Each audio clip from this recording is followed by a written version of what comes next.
Okay, so today we're going to attempt to fire this 40-year-old toy cannon that I dug out of my parents' attic.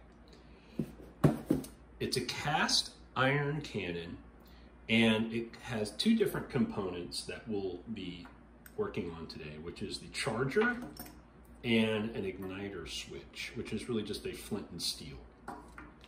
The fuel for the cannon is something called bangsight, which is a calcium carbide. Water goes into the chamber, and the charger will drop some of the bangsight into the chamber. A gas will form in the chamber, and so then when we are ready, we hit the igniter, a spark will light the gas, and then fire the cannon and make a loud boom.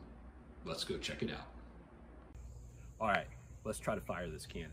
Now, first thing I gotta do is I gotta put water inside the chamber. And then we're going to screw on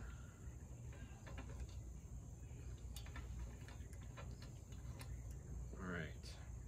Now, water's in the chamber, and now we're going to release some of the bangsight. I actually can hear that there's gas, and we're supposed to wait a few seconds. All right. 3, 2, oh my. Oh, it worked.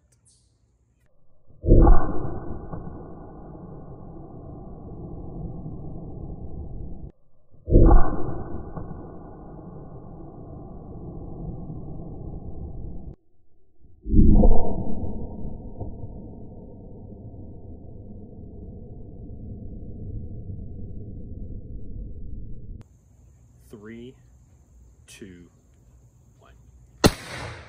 Oh my. Oh,